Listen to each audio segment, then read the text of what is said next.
Welcome to स्टडीनेटिक। मैं हूं पूजा मेहता और मेरे यूट्यूब चैनल पर आप सभी स्टूडेंट्स का वेलकम है।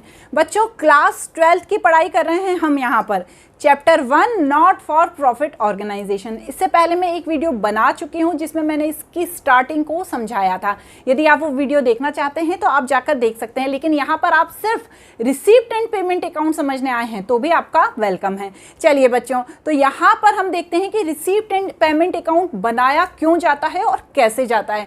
लेकिन उससे पहले मेरे चैनल को ज़रूर सब्सक्राइब कीजिए, लाइक कीजिए, कमेंट कीजिए। कोई भी डाउट है तो आप मुझसे पूछ सकते हैं। क्या होता है रिसीप्ट एंड पेमेंट अकाउंट? देखिए बच्चों, जब भी कोई एनपीओ स्टार्ट होता है तो उसे पैसों की ज़रूरत पड़ती है। और वो पैसा कहाँ से कलेक्ट करती है? ट्रस्टीज़ के थ्रू पैसा कलेक्ट करती है। सपोज करते हैं कि एक स्कूल है जो बच्चों के लिए स्टार्ट हुआ है। अब स्कूल को चलाने के लिए भी तो पैसा चाहिए ना। वहाँ पर बेंचेस रखने के लिए पैसा चाहिए, बोर्ड के लिए पैसा चाहिए, टीचर्स को देने के लिए पैसा चाहिए, और भी कुछ फैसिलिटीज़ हैं जिनके लिए पैसा चाहिए। अब वो ट्रस्टीज से पैसा रिसीव करती है और उन चीज़ों में खर्चा करने के लिए पेमेंट करती है। तो उसे पूरी जानकारी चाहिए, किनको? ट्रस्टीज को, कि भैया उन पैसों का सही यूज हुआ है या नहीं हुआ है। ऐसा तो नहीं है कि हमने दिया आपके स्कूल के लिए पैसा और आपने घर ले जाके उससे कार खरीद ली। तो ट्रस्टीज को पूरी जानकारी चाहिए होती है, और जितने भी लोग जो उस ऑर्गेनाइजेशन से जुड़े हुए हैं उन्हें भी जानकारी चाहिए होती है कि कितना रिसीप्ट हुआ और कितना पेमेंट हुआ। इसी के लिए रिसीप्ट एंड पेमेंट अकाउंट तैयार किया जाता है। जैसा कि हम जानते हैं कि जो हमारा अकाउंटिंग ईयर होता है वो 1 अप्रैल से 31 मार्च तक का होता है। अब जब हमारा अकाउंटिंग ईयर एंड होता है तो क्या होता है, हमारे पास हमेशा, चाहे प्रॉफिट ऑर्गेनाइजेशन हो या नॉन प्रॉफिट ऑर्गेनाइजेशन हो, कुछ ना कुछ बैलेंस बच ही जाता है, कुछ ना कुछ पैसा बच ही जाता है। तो जो पैसा बच जाता है उसे हम हमारे फाइनेंशियल स्टेटमेंट में क्या लिखते हैं? Closing balance. ठीक है, या बैंक में है तो बैंक बैलेंस लिख देंगे, यदि कैश में है तो कैश बैलेंस लिख देंगे, लेकिन उसे क्या कहेंगे? Closing balance. अब जब हम अगले साल आए और हमने स्टार्ट किया हमारा नया अकाउंटिंग ईयर, तो जो पिछले साल का पैसा है उसे क्या लिखेंगे हम? Opening balance. ठीक है ना, यही चीज़ रिसीप्ट एंड पेमेंट अकाउंट में है। यहाँ पर जितनी भी रिसीप्ट होती हैं उसे कहाँ लिखा जाता है? डेबिट साइड लिखा जाता है, और जितना भी पेमेंट होता है उसे क्रेडिट साइड लिखा जाता है। अब इसके कुछ फीचर्स भी होते हैं, बहुत इंपॉर्टेंट होते हैं, क्योंकि उन्हीं के थ्रू आप आगे काम करते हैं। ये जो होता है एक एसेट्स अकाउंट होता है, जो जितना भी कैश रिसीप्ट है और जितना भी कैश पेमेंट है उसकी एक छोटी सी समरी होती है। ये पूरा फाइनेंशियल स्टेटमेंट नहीं है, ये एक छोटी सी उसकी समरी है। अब नेक्स्ट क्या है? जितने भी रिसीप्ट हैं उन्हें डेबिट साइड लिखा जाता है, और जितना भी पेमेंट है उन्हें क्रेडिट साइड लिखा जाता है। सारे कैपिटल और रेवेन्यू नेचर के जितने भी अमाउंट है यहाँ पर लिखे जाते हैं। नेक्स्ट क्या होता है? प्रीवियस ईयर का बैंक बैलेंस, करंट ईयर का बैलेंस और नेक्स्ट ईयर का बैलेंस, क्योंकि यदि उसने सब्सक्रिप्शन लिया है तो भैया वो नेक्स्ट ईयर का भी हो सकता है, पहले ही पेमेंट कर दे। तो उन सबको रिसीप्ट एंड पेमेंट अकाउंट में शो किया जाता है। अब क्या होता है, जो ये स्टार्ट होता है वो किससे होता है? ओपनिंग कैश बैलेंस से, और जो क्लोज होता है वो क्लोजिंग बैलेंस से होता है। ये तो अभी हमने देखा। इसमें जितने भी आउटस्टैंडिंग एक्सपेंसेस हैं, प्रीपेड एक्सपेंसेस हैं, एक्योर्ड इनकम है और इनकम रिसीव्ड फ्रॉम एडवांस है। अब इसका मेन एम क्या होता है? जितने भी हमें रिसीप्ट हुए हैं और जितने भी पेमेंट हुए हैं उन्हें शो करना है। सिंपल से फीचर्स हैं। अब यहाँ पर आप देख लीजिए रिसीप्ट एंड पेमेंट अकाउंट, इसका पूरा मैंने परफॉर्मा दिया है। ये वही परफॉर्मा है जो टी.एस. ग्रेवाल के बुक में दिया हुआ है। किस तरह से इसे बनाया जाता है और किस तरह से इसे लिखा जाता है यहाँ पर पूरा दिया हुआ है। तो आप इसे देख सकते हैं, इसे समझ सकते हैं।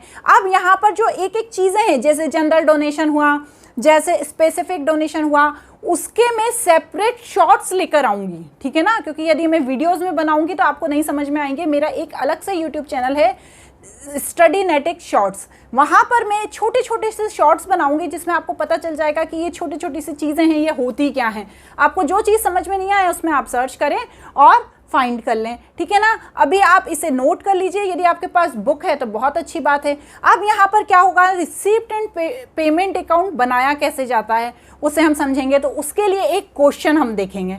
ठीक है ना, स्क्रीन पर क्वेश्चन देख लीजिए। अब क्वेश्चन को देखने के बाद हम देखते हैं कि इसे बनाया कैसे जाता है। आप यहाँ पर साइड में क्वेश्चन देखिए, मैं यहाँ पर साइड में इसे समझाती जाती हूँ। हमने रिसीप्ट एंड पेमेंट अकाउंट का अभी परफॉर्मा देखा। ठीक है ना, उसी परफॉर्मा को आपको अपने पास में लिख कर रखना है, ठीक है ना। आप ये सोचेंगे ना कि एक दिन में याद हो जाए, तो वो पॉसिबल नहीं है। उसे आप अपने पास लिख कर रखिए, और जब भी आपके कोई भी क्वेश्चन करे, क्योंकि अभी तो स्टार्टिंग है, तो आप उस परफॉर्मर को देख के करिए, फिर धीरे धीरे आपको आता चला जाएगा। यहाँ पर हम क्या बनाएंगे, receipt and payment account, receipt and payment account, ठीक है। सबसे पहला क्या दिया हुआ है,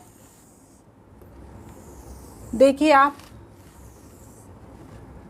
हम एक क्वेश्चन समझ लेंगे ना, तो आगे जब प्रैक्टिकल प्रॉब्लम्स करेंगे तो वो हमें क्लियरली समझ में आ जाएगी। तो देखिए यहाँ पर क्या दिया हुआ है, सबसे पहले बैलेंस दिया हुआ है, ओपनिंग बैलेंस। तो उसे हम कैसे लिखते हैं, टू बैलेंस ब्रॉट डाउन, ठीक है। कैश इन हैंड कितना है, 40,000, एंड कैश इन बैंक कितना है, 2,10,000। टोटल कितना, 2,50,000, ठीक है ना। क्वेश्चन में देखिए नेक्स्ट क्या दिया हुआ है, सब्सक्रिप्शन रिसीव्ड इंक्लूडिंग 15,000 ईयर 2017-18। देखिए ये जो बन रहा है ये 31 मार्च का बन रहा है 2019, और जो सब्सक्रिप्शन मिला है 17-18 का।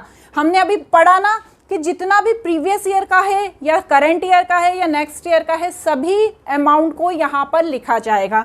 तो इसे आप लिख लीजिए, कितना दिया है, 3,05,000। तो मैं यहाँ पर लिखूंगी टू सब्सक्रिप्शन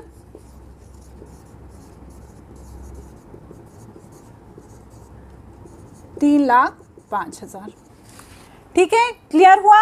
नेक्स्ट क्या दिया हुआ है, डोनेशन फॉर बिल्डिंग, तो वो भी कहाँ आएगा, डेबिट में। डोनेशन फॉर बिल्डिंग कितना है, 5 लाख, ठीक है, ये डेबिट है, ये क्रेडिट है, क्लियर। नेक्स्ट क्या दिया हुआ है, पोस्टेज एंड स्टेशनरी। अब भैया ये तो खर्चा है ना, पोस्टेज और स्टेशनरी के लिए दिया, तो वो हमारा खर्चा हो गया, तो उसे हम यहां पर लिखेंगे बाय पोस्टेज एंड स्टेशनरी। कितना अमाउंट है, 25,000, क्लियर। नेक्स्ट क्या दिया हुआ है, insurance premium including 4,000 paid in advance. जो इंश्योरेंस प्रीमियम है वो 4,000 एडवांस में चुका दिए, और टोटल कितनी है, 28,000 है। तो हम यहाँ पर लिखेंगे इंश्योरेंस प्रीमियम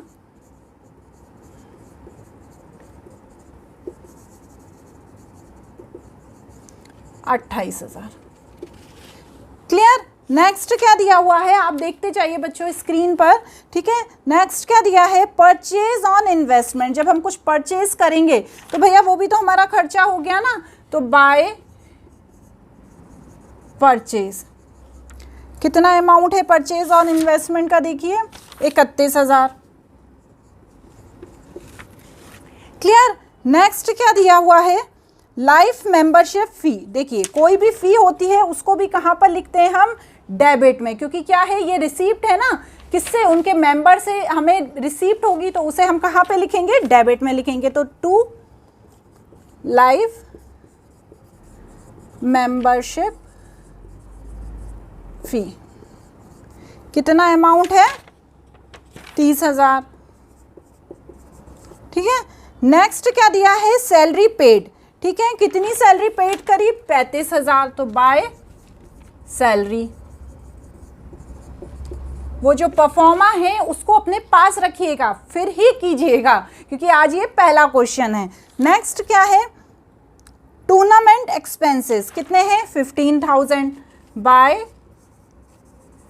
टूर्नामेंट एक्सपेंसेस 15,000।